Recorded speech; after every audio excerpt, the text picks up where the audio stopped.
Hola, hola, bienvenidos a Centinela de los Últimos Tiempos, en el nombre del Padre, del Hijo y del Espíritu Santo. Amén. Estoy aquí con los pies en el agua, me acabo de bañar para recuperarme de 2 noches horribles de congestión, de indigestión, porque yo padezco del vicio capital de la gula.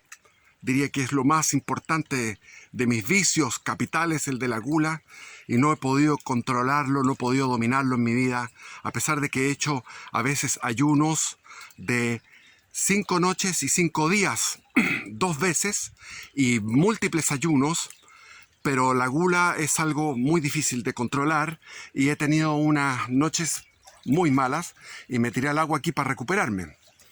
La noche del Año Nuevo es horrible, yo odio esa festividad, la odio. Y la mejor noche de Año Nuevo que he pasado en mi vida fue en una casa de retiro espiritual, haciendo un retiro espiritual. Y cuando vino las 12 de la noche, yo estaba durmiendo, con el reloj, con el teléfono apagado. Y no había nadie. Era el único ahí en Punta de Tralca, escuchando las olas del mar. Era el único que estaba ahí de 400 camas que tenía Punta de Tralca. Y fue la mejor noche de Año Nuevo, durmiendo. Bueno, estoy más bien triste conmigo mismo, porque hice el famoso Te Deum frente al Santísimo el día 31, oré, lo dije 3 veces con fervor, con devoción, y quedé limpio de indulgencia. Tuve una indulgencia plenaria que me duró un día. Entonces este es el centinela de los últimos tiempos, que se queda dormido y llega el ejército enemigo y me acuchilla porque estoy dormido. Este es el famoso centinela de los últimos tiempos. Y así estamos en los últimos tiempos. Y tampoco voy a dejarlos fuera. Porque en mi canal, ya lo he dicho hartas veces, cuando hablo de política contingente, llego a 33K, 33.000 vistas. Lo máximo que he tenido. Pero cuando hablo de esta oración del Te Deum, que la escribí a mano, la saqué de internet, la escribí a mano y la tengo ahora para orarla todos los días. Se las recomiendo. Está en la pestaña de comunidad de este canal. Está ahí en la última publicación de la pestaña de comunidad. Para que la tomen, la copien y la oren todos los días porque es una oración maravillosa. ¿Cuántas visitas tuvo? 130 y tantas. Después hablé de los libros espirituales porque, bueno, en todo caso cuando se habla de Dios, baja las visitas, pero a menos de una K, o sea, a menos de 1000. Entonces dije, ¿qué puedo hacer? Voy a hacer un giro en la editorial de este canal.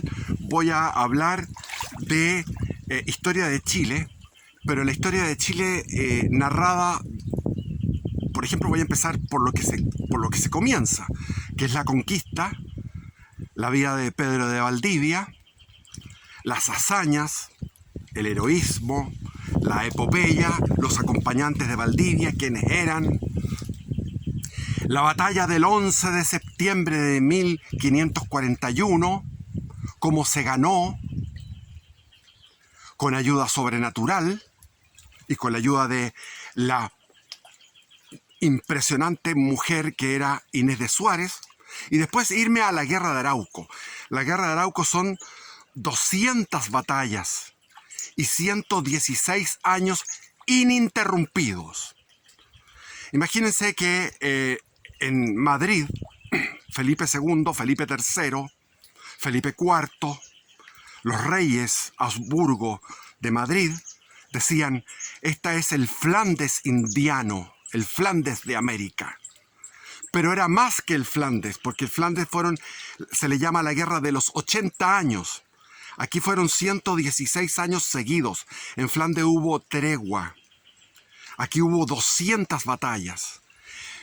Y son batallas con estrategia, son batallas con táctica, con desarrollo. Imagínense que el pueblo araucano, en un comienzo, cuando están las primeras enfrentamientos, es de 1 a 100, o sea, un español contra 100 araucanos. Y ganaba el español. A la vuelta de un siglo, a mediados del siglo XVII, en los últimos, cuando ya se estaba llegando a acuerdos, a parlamentos, como el de Quillín, etc., y comenzaron la política de los parlamentos, y el imperio se rinde finalmente frente a este pueblo. Pero hay que tener un paréntesis. Este imperio destinaba poquísimos soldados, por eso que el heroísmo era la temeridad, la epopeya es básicamente de los españoles. Hemos sido criados en Chile con la narración republicana del siglo XIX anti-española, donde se muestra que los héroes eran Lautaro, Caupolicán, Galvarino, Fresia, Guacolda, y esos son los héroes con los que nosotros mamamos, y nosotros nos identificamos con los héroes porque nos hicieron identificarnos en el colegio con los héroes mapuches, araucanos, reches, como quieran llamarlos. Llamémoslos mapuches para que nos entendamos. Es un solo pueblo, que comienza en Aconcagua y termina en Chiloé, que habla la misma lengua, con distintas parcialidades, o sea, agrupaciones de tribus, y esas tribus tenían diferencias de identidad. Estaban los picunches, estaban los pomaucas, se llamaban pomaucas. Después estaban los araucanos, después estaban los huilliches, en la cordillera los pehuenches, al otro lado los puelches, los cuncos, los poyas, etc. Pero todo está, la educación que tenemos nosotros en el colegio está basada en enaltecer al araucano, que yo no lo voy a desmerecer, pero esta guerra es sorprendente cómo tan pocos españoles pudieron enfrentar a tantos indios. Entonces, a la vuelta de un siglo, cuando estaba el mestizo Alejo, era un español contra un indio y ganaba el indio.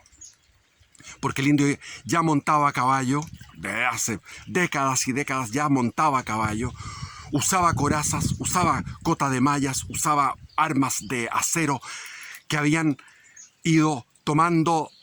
Ellos no manejaban el acero, pero tomaron de muchísimas batallas que tuvieron exitosas. Eran dos batallas exitosas para los españoles y una batalla exitosa para los indios. Eso era más o menos la proporción. Y esta guerra de Arauco muestra el espíritu caballeresco de España, porque España no ganaba nada.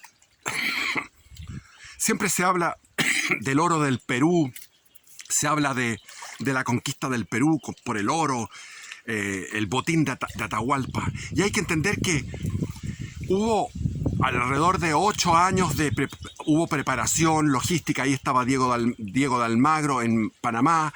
Hubo acercamientos por el lado de la costa de la costa de Colombia, que es una selva impenetrable.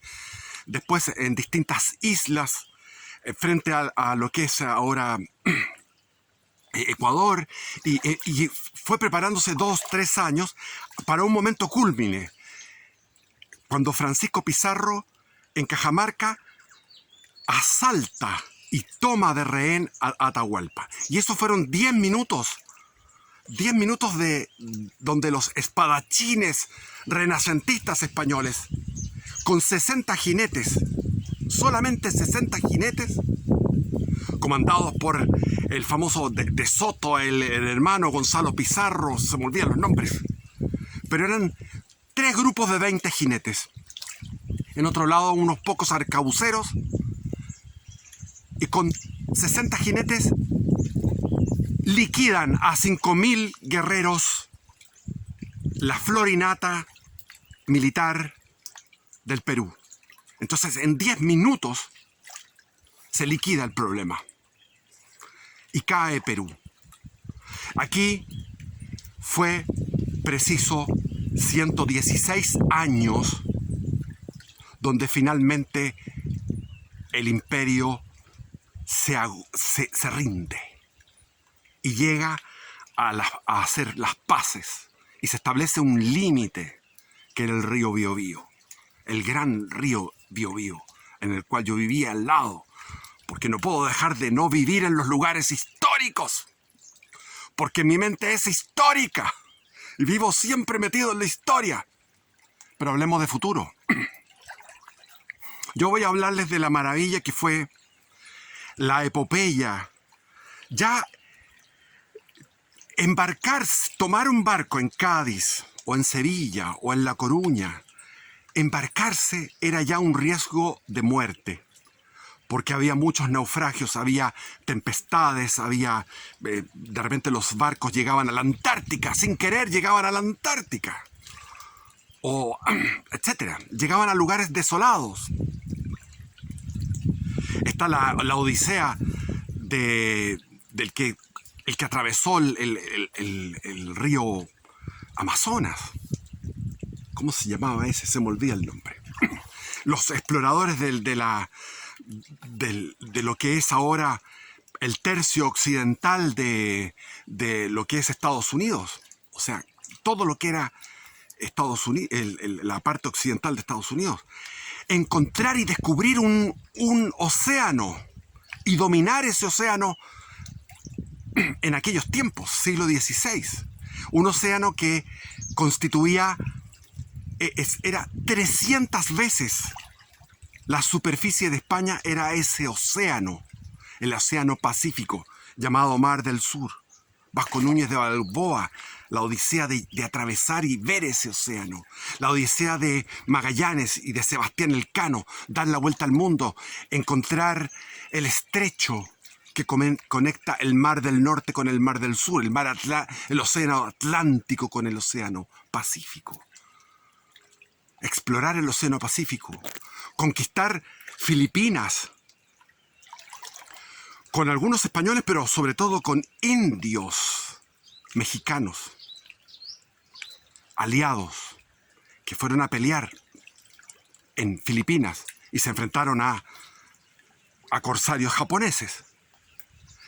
Y la labor de evangelización en un territorio que era 40 veces el territorio de España, el territorio de lo que fue el Imperio Español en América fue 40 veces su propio territorio. Esa odisea, esa expansión espiritual no tiene parangón en la historia de la humanidad. No tiene. Y además, haciéndolo con la buena intención. ¿Y qué mayor prueba que lo que fue la historia de Arauco en Chile? La guerra de Arauco. La guerra defensiva, el padre Luis de Valdivia, etc. Hay tanto que contar ahí. La monja alférez,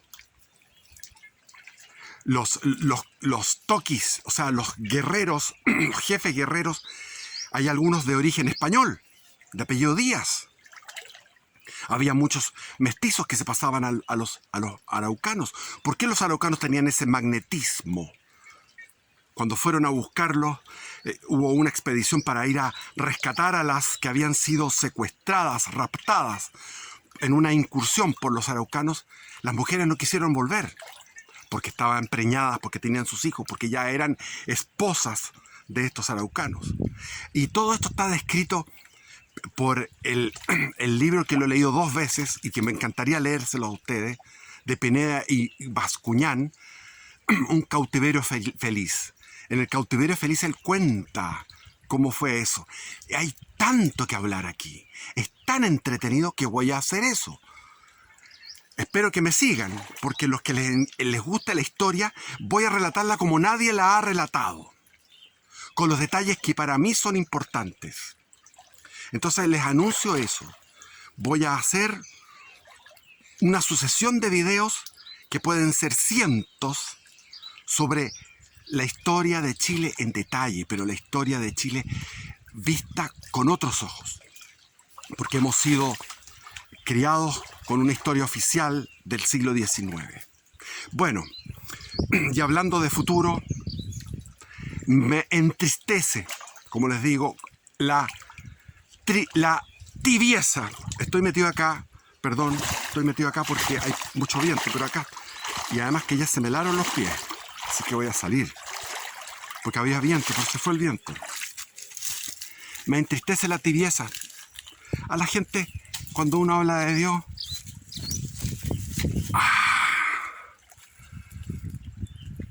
se lo pasan por el orto, por su hediondo y pútrido orto. Desprecian a Dios, no aman a Dios, no hay amor a Dios, no les interesa el tema, no hay interés por eso. Ayer estuve en Valdivia y me di un gusto porque terminé un tratamiento dental. Estoy feliz. Y de ahí me fui a un lugar que se llama Kunzman, yendo hacia Niebla. Me tomé un chop rico, comí ahí un churrasco y me di cuenta cómo estaba lleno de gente. Los restaurantes están repletos. Todos buscamos el placer, el hedonismo. Ahora nadie quiere tener hijos. La generación no hay hijos. Y estadísticamente es una verdad estadística. Aquí no estoy hablando del aviso que habla la Virgen. Ni estoy hablando de que venga un meteorito. Ni que haya una guerra nuclear. No es necesario. Estamos en momentos en que ya se cumple esto de la conspiración ya tiene éxito, porque lo que se viene es un apagón, es una catástrofe demográfica. Una catástrofe demográfica. Yo quizás alcance a percibir la jubilación hasta el final de mis días, pero ya mis hijos, hay muchos de mis hijos, hablo de los hijos de nuestros, o sea, la generación que tiene 20 a 35, 40 años, esa generación no está teniendo hijos, o muy pocos, a veces. Entonces, y los más jóvenes, los que vienen, no sabemos cómo vienen, pero ya está hecho el daño. Tenemos un vacío demográfico que se va a llenar con extranjeros. En Europa se va a llenar con musulmanes, porque los musulmanes son prolíficos y Europa puede terminar siendo musulmana. Eso es algo que se ve en un futuro inmediato. Van a ser los europeos todos viejos. La mitad de la población europea va a ser musulmana o extranjera, africana, qué sé yo. Pero la otra mitad va a ser europea, sí, pero la otra mitad de europea va a ser una mitad de europea vieja.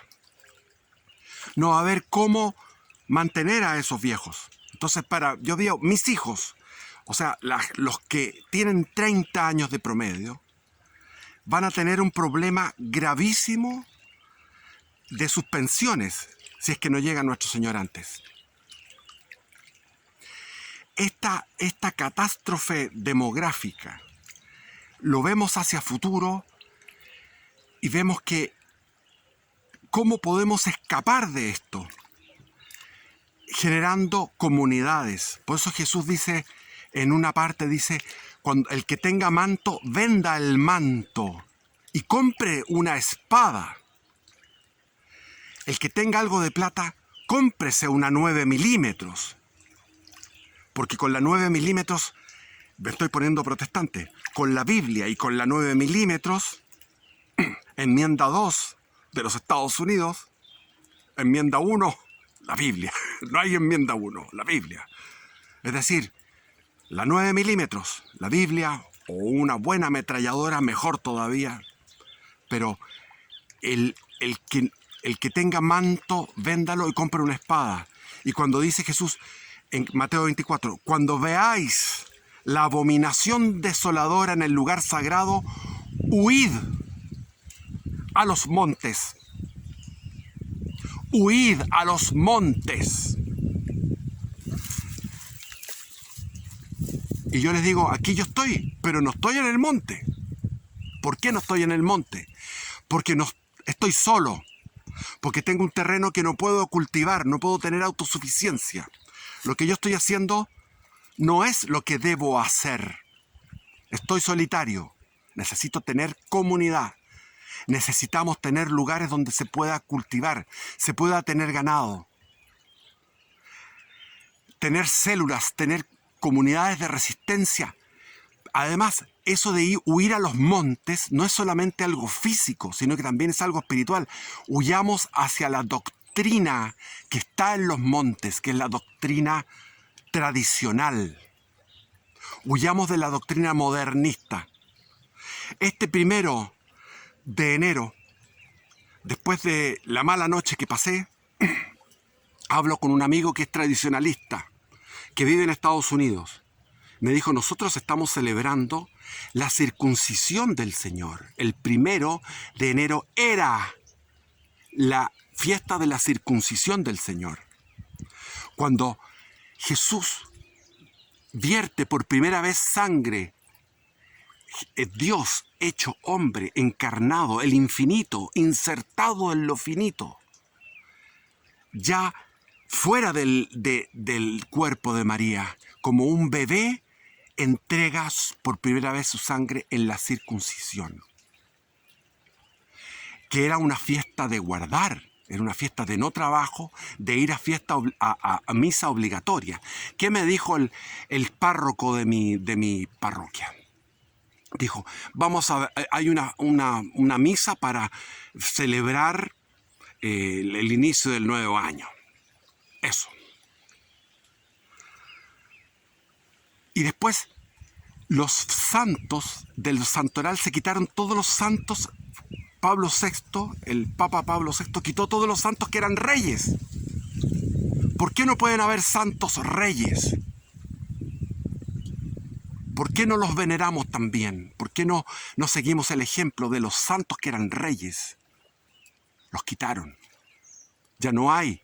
Entonces yo veo el misal que tengo, que es de 1941, editado en Buenos Aires. ¡Otro mundo! ¡Otro mundo! La iglesia modernista es una iglesia apóstata, porque ya se produjo la apostasía.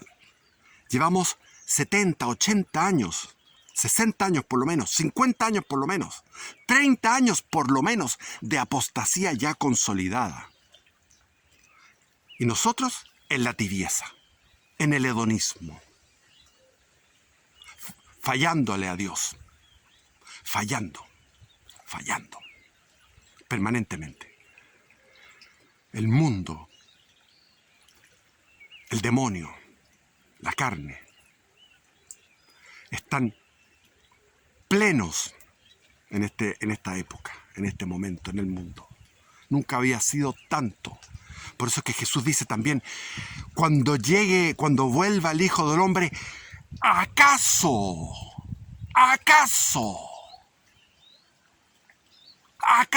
habrá fe en la tierra? Ese acaso es lo mismo cuando dice, ¡ay de ustedes, fariseos hipócritas! Es lo mismo, es una expresión de ira.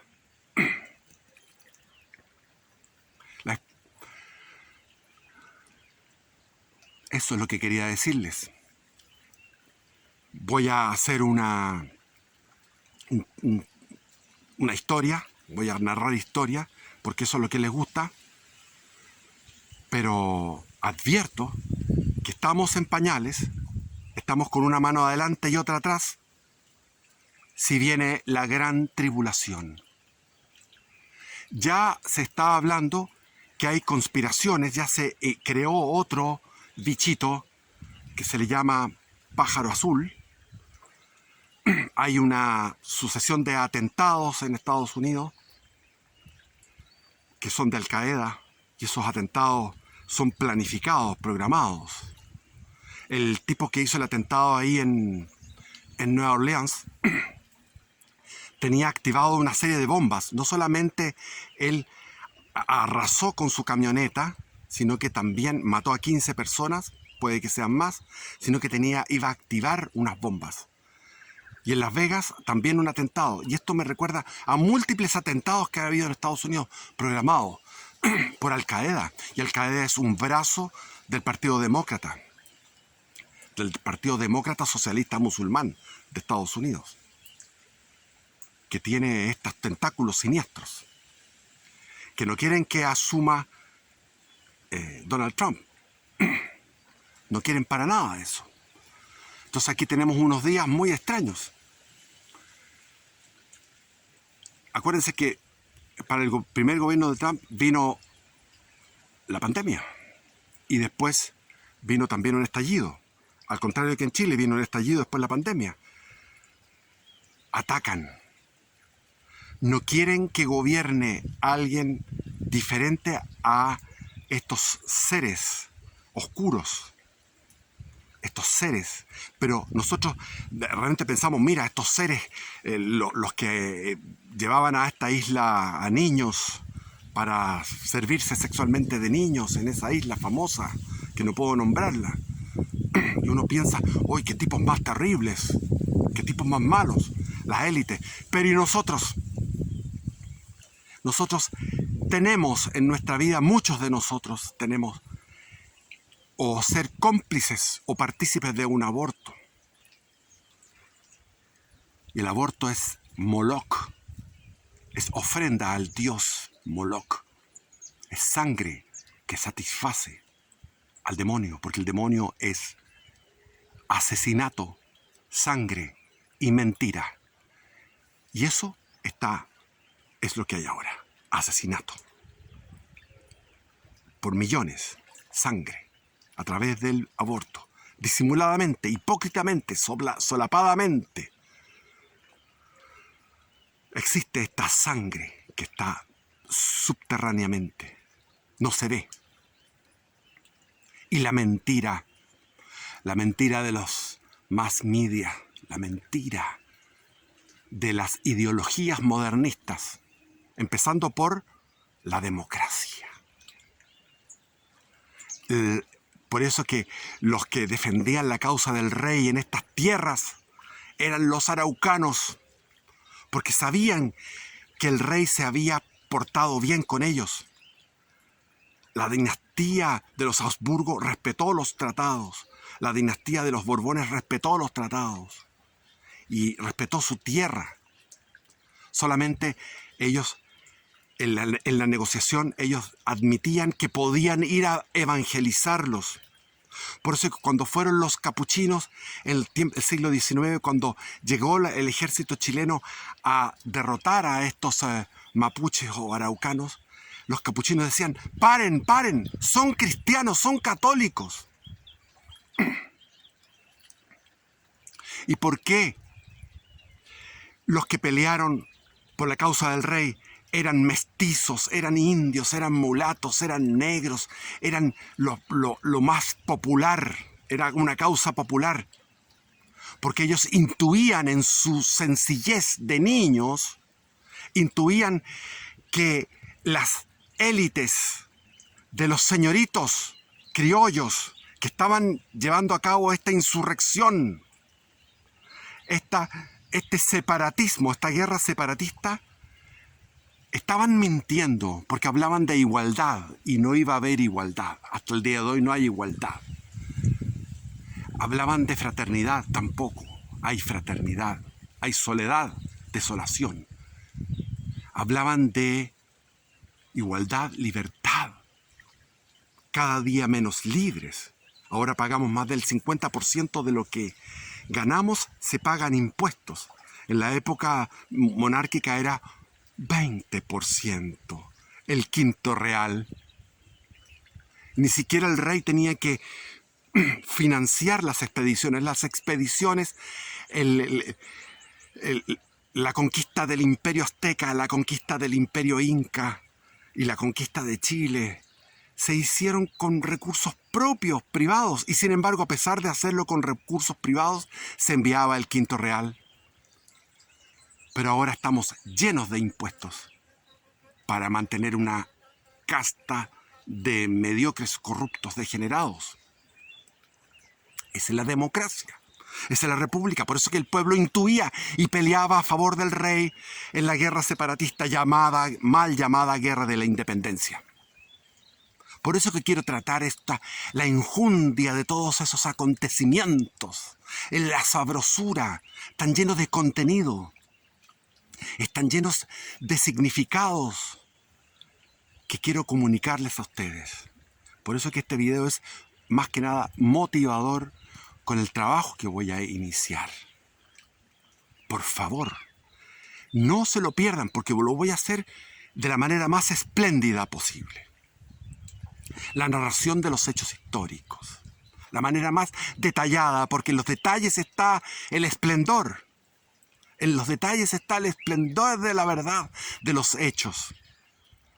Y del futuro, tenemos un futuro claro. La catástrofe demográfica. No hay jóvenes que vengan a trabajar. Estas tierras van a quedar abandonadas cuando mueran los viejos que hay. Los jóvenes van a estar en otro lado. Hay que comprarle a los jóvenes que van a estar en la ciudad. Comprar una tierra para hacer comunidad. Para montar una iglesia, una capilla de adoración perpetua al Santísimo Sacramento del altar. Puros católicos tradicionales, trabajando la tierra, procreando, reproduciéndonos. Si es que no viene nuestro Señor antes, si es que no estamos realmente en el final de los tiempos. María, ¿qué hizo María? Durante 200 años se ha aparecido en los montes para indicarnos algo. Estoy arriba de un monte porque dice nuestro Señor, huid a los montes. María se ha aparecido en los montes en estos 200 años porque ella está advirtiéndonos desde la Salet, desde Fátima, etc. Nos está advirtiendo de lo que viene. Nunca el mundo había estado tan mal. Y esto se inició en 1917, comenzó el fin de los tiempos. Porque nunca había sido tan horrible lo que pasó a partir de 1917. Había habido cosas terribles, pero lo que ha venido después ha sido algo que nadie se lo podría haber imaginado. La distopía en múltiples formas. En múltiples formas, como el nazismo, el hipismo, ahora este wokiquismo, el wok y toda esta cosa. El demonio tiene una creatividad inmensa y quiere copiarle a Dios la